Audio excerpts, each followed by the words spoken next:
now you've seen essentially almost like a street festival type atmosphere.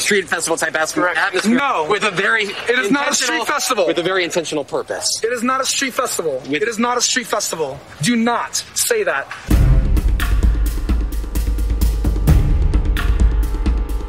Please, shame on you for saying that. Learn right now. It is not a street festival. Do you know our voices sound like it is from not tear gas that police attacked us with? You have to understand some traumatizing things happened here. All of us are suffering from PTSD in our own country, from our own country. That's what a lot. It's not a street party. Can you give me a sense of how this has developed even over this weekend here? There's greater growing infrastructure in terms of keeping people safe, of volunteer security and medical teams. The police have abandoned a precinct. It's now called the Seattle People Department. It used to be Seattle Police Department in the downtown area. And now protesters have claimed it and the neighborhood around it, calling it an autonomous zone. It's part street festival, part commune with no police presence. They also have people going around who are armed and acting as security and also border checkpoints. So to go through, you have to go through these physical barriers that have been set up, and it's complete anarchy because the police precinct that was there has been boarded up. The police have abandoned it. So if you happen to live in that area, if you happen to run a business in that area, you are on your own. The first thing they did after they declared nationhood, and this was a bit of a surprise given that these modern conquistadors claim to be progressive ideologues, but the first thing they did was establish rigid national borders.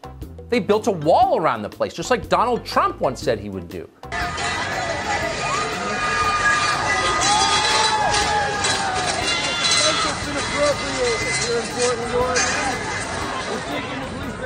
A local station got video of several guards armed with assault rifles. They are asking for identification before letting people in, and police have received reports of the armed guards demanding money from some businesses inside their area. We also saw people passing out food in what they call a no-cop co-op. Respond to our request for information about what they plan to do next. Don't be saying no threats, I'll blow your brains out. Don't do that. Don't be saying no threats, I'll blow your brains out. This is all from a YouTube video that was posted by people from inside the Seattle Capitol Hill Autonomous Zone. Really, really good stuff. By the way, Raz Simone apparently announced that people entering ought to be stopped and frisked. Remember when stop and frisk was a bad thing?